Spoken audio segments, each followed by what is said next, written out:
A block of dried mud. That is what it is. Clay, sand, straw, and water pressed into a mold, dried in the sun for 3 weeks.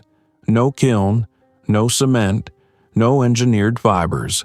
At Pueblo Bonito in Chaco Canyon, New Mexico, walls built from those blocks in the year 850 kept interior temperatures below 80 degrees Fahrenheit, 26 Celsius, on days when the canyon floor exceeded 120 degrees Fahrenheit, 48 Celsius. Those walls are still standing. The canyon temperatures still reach those levels every August, and nothing inside those ruins requires a power source. Modern cabins in the same climate zone, built with 2x6 framing and R19 insulation, fail at 95 degrees Fahrenheit, 35 Celsius, without mechanical cooling. The question is why, and the answer involves a concept that most modern insulation catalogs do not mention. This is part of a series on the physics of shelter. If you want the rest, subscribe now, because the next video covers the invisible leak that makes your heating bill $40 higher every month, and how to find it with a single candle.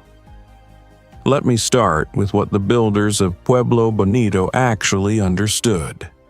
They did not think in terms of R value. The concept of thermal resistance per unit thickness, what we now call R value, was not formalized until the 1940s. They thought in terms of time. How long does it take for the heat of today's sun to reach the inside of this wall? That delay has a name: thermal lag, and it is the single most important concept for building in a hot, dry climate. A wall with high thermal mass, which means high density and high heat capacity, absorbs heat slowly during the day. The heat travels through the wall as a wave. The thicker the wall, the longer the wave takes to reach the interior face. A wall of standard concrete block, 20 centimeters thick, has a thermal lag of roughly 6 to 8 hours. A wall of rammed earth at 40 centimeters thick has a thermal lag of 10 to 14 hours. The Adobe walls at Pueblo Bonito, averaging 76 centimeters in their thickest sections, had a thermal lag that exceeded 24 hours. That is not insulation. That is time shifting. The heat of Monday's sun arrives at the interior face of that wall on Tuesday morning, when the outdoor air has already cooled to 55 degrees Fahrenheit, 13 Celsius overnight. The heat that would have entered the building on Monday afternoon is still in the wall. By the time it arrives inside, the windows and doors can be opened to flush it out. The interior stays cool during the day, not because the heat is blocked, but because it has not arrived yet. Monday's sun, Tuesday's arrival. By then, it is already Tuesday's problem, and Tuesday's cool night air dissolves it. This is why Adobe works in a desert. It is also why Adobe does not work equally well in a humid climate. In a humid climate, nighttime temperatures may not drop low enough to flush the thermal wave before the next day's heat arrives. Thermal lag is only useful when the lag period coincides with the cooling window. In the Sonoran Desert and the Colorado Plateau, nighttime temperatures routinely drop 30 to 40 degrees Fahrenheit, 17 to 22 Celsius, below daytime highs. That window is long enough and cool enough to discharge the wall's stored heat before the next solar cycle begins. The builders of Pueblo Bonito did not choose Adobe because it was available. The Colorado Plateau has timber. They could have built in wood. They chose Adobe because 2,000 years of occupation in that climate, going back to the basket maker period around 300 BC, had taught their predecessors that thick earth walls made the summer tolerable without any other intervention. The knowledge was not theoretical. It was empirical, and it was inherited. Now, let me show you what modern construction does instead, and why it produces a different result in the same climate. A typical cabin in the American Southwest or the high desert uses wood frame construction. 2x6 studs at 16 inches on center, R19 batt insulation in the cavity, oriented strand board sheathing on the exterior, and drywall on the interior. Total wall assembly weight, roughly 5 kilograms per square meter. Total thermal lag at that thickness, approximately 1 to 2 hours. 1 to 2 hours, compared to more than 24 for the Adobe wall.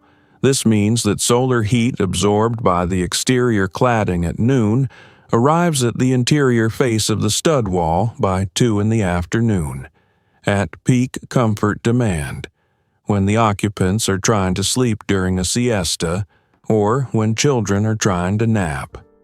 The wall has not delayed the heat, it has barely slowed it. The insulation does its job. It reduces the total quantity of heat that passes through. But it does not shift when that heat arrives. It arrives at the same time regardless, just reduced in magnitude. R value measures resistance to heat flow. It does not measure the timing of heat flow. This is the distinction that insulation catalogs omit, and it is the distinction that makes a building in a hot, dry climate either livable or miserable. A high R value wall in the desert will have lower indoor temperatures than a low R value wall. That is true. But a high mass wall will have indoor temperatures that peak at a different time of day than an equivalent massless wall. The thermal load arrives later. If the lag is long enough, the load arrives at night, when the building can shed it passively. The Adobe wall at Pueblo Bonito does both, but it prioritizes time shifting over resistance. The modern wood frame wall does one and neglects the other.